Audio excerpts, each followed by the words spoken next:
Here's a question. Have you ever done something that you thought was a good idea at the time, but looking back, you realized it was a very bad idea? Well, today on Finding Traction, you'll get to learn vicariously from Vern's latest bonehead move. So, welcome aboard. Well, here we are in mid February, coming into Valentine's week of 2021, and life at our house is a little bit crazy. My wife, who's a teacher, has tested positive for COVID. I'm not sure if she got it from me or she got it from the kids. That's probably more likely. I've been in and out of classrooms on Thursday and Friday, so I might have got it and passed it on to her. And so I've been tested and I'm still waiting back for the results. So I'm in a bit of a waiting period here, and we'll see how that plays out. So waiting for the results. Well, I want to look at this question. That's not my latest boneheaded move. I want to talk about this question. Have you ever thought something was a good idea, and looking back, you go, oh my goodness, it definitely was not? Well, I want to share a story with you that happened to me this last week, and where I became part of a police incident. And you might wonder, well, what would a good guy like me cause all sorts of problems? Well, I did, and let me explain what happened. First of all, I got this call from my daughter. She had blown a tire on the Canada number one freeway. Now, if you're not from here, the number one freeway is the busiest highway, one of the busiest highways in Canada. It's only 2 lanes each way, believe it or not. We don't really believe in big, wide freeways here, but it's incredibly busy. And she had blown a tire, and she called me basically emotional and upset. And what had happened was she had got, first of all, her boss had come, or the company had come and helped fix her tire. But then because her hazard lights had been left on, now her battery was dead. And so she was still stuck there on the side of the road with no shoulder, with semis racing past very close. And, it was one of these calls. And as a dad, you're just going, oh my goodness, nobody wants to get those calls as a dad, because really she's in a very dangerous situation there. So I just grabbed some jumper cables. My son hopped in the car and basically said, hey, we'll be there in 10 minutes. And we raced out to where she was on the freeway. And as we're driving there, I'm going, that seemed like a good idea. To help my daughter. Of course, every father wants to do that. But I realized, well, how am I going to give her a jump in the vehicle? Because the cars are going to have to be face to face. And so I'm thinking this through as I'm driving. And then I make sure there's a long space behind, as long a space as possible. And I quickly do a U-ey on the freeway. And I come up face to face with her car so that the jumper cables will reach. So that's a dumb idea, number one, but it gets worse. Got her car jumped and started and said, hey, off you go to work. You'll get your tires fixed, which she did. And now here I have a problem. I'm facing the wrong way on a busy freeway on the side of the far right with no shoulder. And as I'm looking at the cars coming to me at, probably 110, 120 kilometers an hour, which for you Americans would be maybe 65 miles an hour. I'm realizing, you know what? I don't have time to do a 3-point turn because the cars are going to be on me so fast. It just seemed to me that there was no time and I was going to cause an accident. And I didn't have any time to do a 3-point turn and go back in the proper direction. So at the time, I'm going, what is the safest thing to do? Well, it seemed to me that the safest thing to do was to put my hazard lights on and to crawl slowly back towards the previous exit. There was really no shoulder or no turn, out at all. But if I kept my hazards on, cars do pull over in the far right if they have car trouble. I could go against traffic slowly and make it back to the previous exit. It seemed right. It seemed safer to me than anything else. And so I'm slowly making my way back, maybe 20, 25 kilometers or miles an hour, whatever, slowly back. And we're going along, and some of the cars are honking at me, which makes sense. They don't like a car driving against the direction of the road. And we get about halfway back to the exit. And all of a sudden, I see 4, I'm not exaggerating, 4 police cars racing at me with their lights on. And they come racing up to me, both sides of the freeway. And they essentially surround me in and box me in with their police cars.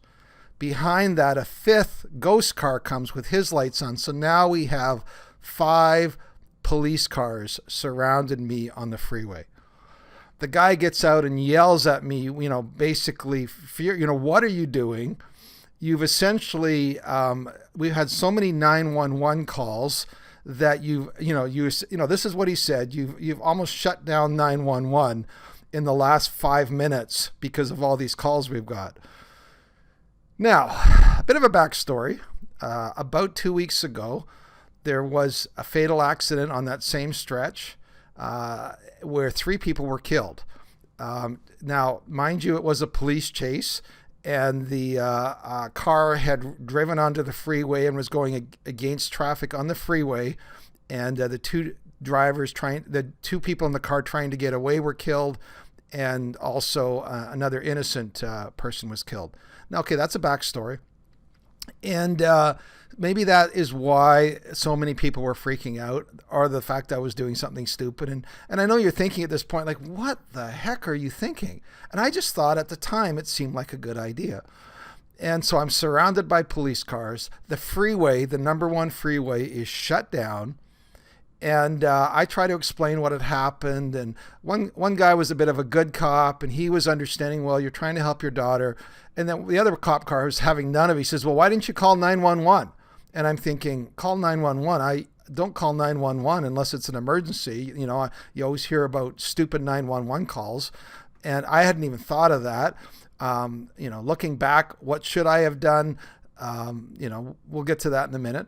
But so he says, well, this is, so he hands me, goes in his car and quickly writes out a ticket, which cost me about $500 Canadian, and for 2 different infractions, which none of them I was aware of. And then they say, turn around quick. We've got the freeway stopped, and so I was able to, obviously now, to do my 3-point turn and then head back going the right way on the freeway. And all of that is under the category, it seemed like a good idea at the time. Now, some of you have just shaking your heads right now and go, my goodness, I would never do that. I would never do something that stupid. And I get it. You're all much smarter than me. And, looking back, I realize it did not make a lot of sense. But I should have not apparently. What I should have done was I simply should have called like BCAA or your AAA sort of thing and had a tow truck come and deal with it who has proper emergency lights, or I guess call 911. But I didn't think of it at the time. And I was just trying to respond as a father would to their daughter in danger. So there you go. So I always told my kids growing up, I said, there's 2 types of ways you can learn lessons. Number 1, you can learn lessons from your own stupid mistakes. And that's one way to learn, and you'll never forget. I said, but an easier, less painful, less costly way is for you to learn from your friends' stupid mistakes. And if you learn that way, it's not going to cost you a lot. It's not going to be as painful, but you'll still learn the lesson. So if nothing else you've got from this podcast today is a great point of wisdom, the next time you get a call from somebody who is asking you to give them a jump on the freeway, just call a tow truck. And so it's already the price of admission for this podcast. You've learned a valuable vicarious lesson from Vern today. Now, so how do I partly parlay this into a recovery talk, other than the fact of don't do something stupid? Well, I was thinking about emotions, and it's really interesting because for the rest of the day, my son was with me, and I was actually quite proud. I was relatively calm through this, and I was able to model to him how to deal with police officers in a difficult situation. And I think he learned some lessons from me in terms of remaining calm and, hands on the wheel kind of thing. But it was interesting as the day went on. I felt like my temperature was about 2 degrees higher. No, I'm sure it wasn't, but I felt flushed. I felt like the adrenaline was flowing through my body, and I just felt off. I felt more intense. I felt more jacked up in terms of something, and it reminded me of this whole area of emotions and soothing. You've heard a lot about trauma. Sometimes it's stored in the body, or those things are stored in the body. And I could feel it for the rest of that day. When I went to bed at night, I couldn't get it out of my mind. And it reminded me of this study that was done. Me and my wife did a marriage course for 12, 13, 14 years. And they spoke about the idea of flooding. And flooding is where your emotions get flooded and your mind shuts down and you don't think straight. You get into this fight or flight mentality. And they compared the difference between men and women. And they said, it's interesting. They did this little, psychological study where they had a man come into a doctor's office, and they intentionally had the receptionist speak really rudely and abruptly to the man and just upset the man. And then they waited for 20 minutes to a half an hour, and then they had the doctor come and, go into the office, and then he checked his blood, his pulse and his heart rate and his blood pressure. And they did the same for women. They did exactly the same thing for women, where they did the same thing, and then they waited half an hour and they did the same for women. I don't know how they got permission to do this, but here was an interesting thing. They found after 30 minutes that women essentially had been able to self-soothe. They had been able to regulate their emotions and talk themselves down, and were back to basically a normal place emotionally. They found with men, however, that men were still in a heightened place of arousal and excitement and anger, and men apparently did not have as readily available the method of self-soothing. Now, some people have explained that as in an evolutionary sense about nursing mothers. Now, just to say, we've done John Gottman training marriage course, and I will say the exception though was if women have been in abusive situations, they also are triggered and stay triggered. But in general, men had a much more difficult time self-soothing. So all the rest of that day, and it has happened earlier in the day, all the rest of that day, I was my emotions, my heart rate, I just felt just that I was off. I could feel that there was something resident in me, and I wasn't really able to soothe, and it took a passage of time for me to come down to normal. All of that sort of emotional awareness is absolutely crucial in the area of recovery. Let me explain this. You've probably heard the old HALT idea around things that make us susceptible to acting out. Hungry or horny is another good one. Hungry, horny, angry, lonely, tired. HALT. It's, just a really common thing. I would also put in a couple other ones. Instead of hungry, I'd throw in horny. And, I add to that B at the end, which is bored.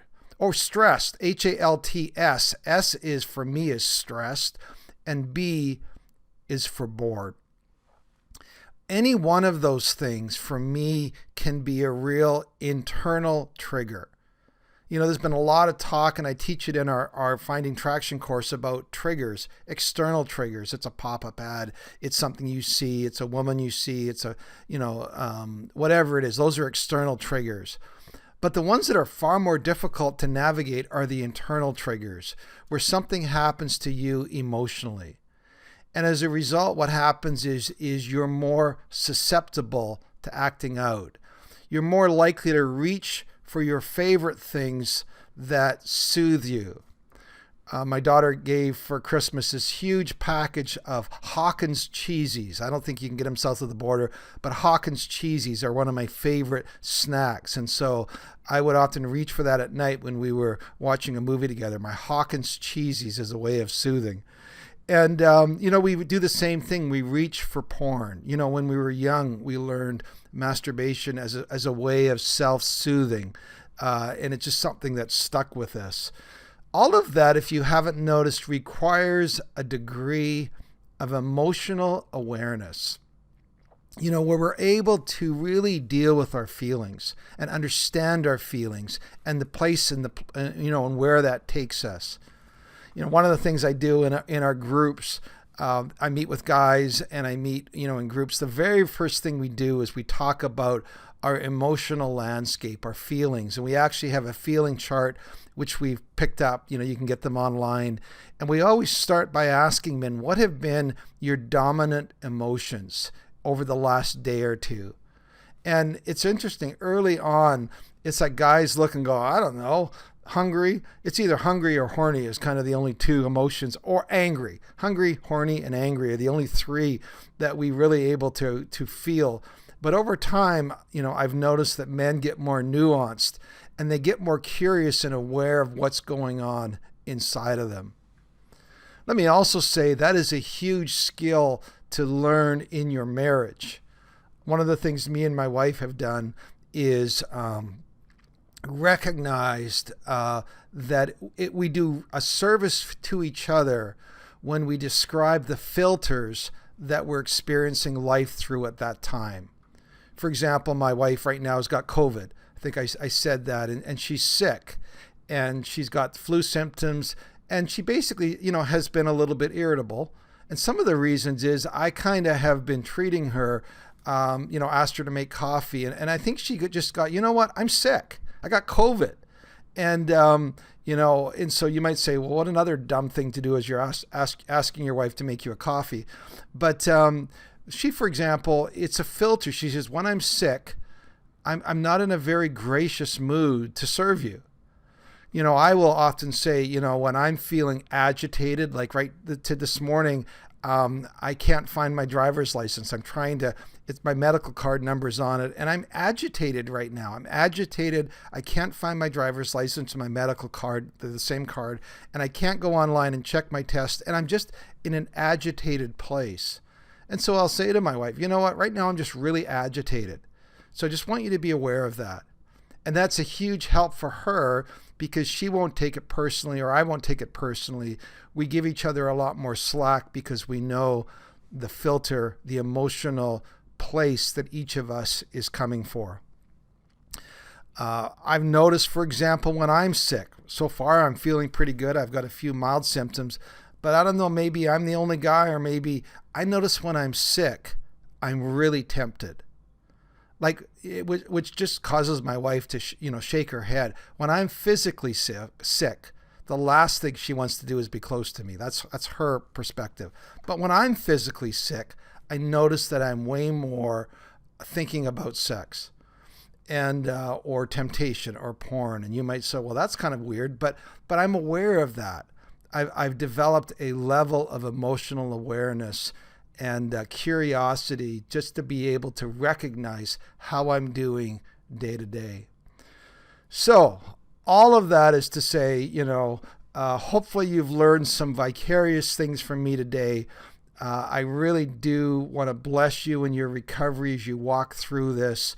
Hopefully you won't be driving down the freeway the wrong way, even with the best of intentions. And whether that's a metaphor for your life or my life, there is definitely something to learn. So for next time, stay safe, wash your hands, continue to choose life, and walk out your path of recovery. God bless you.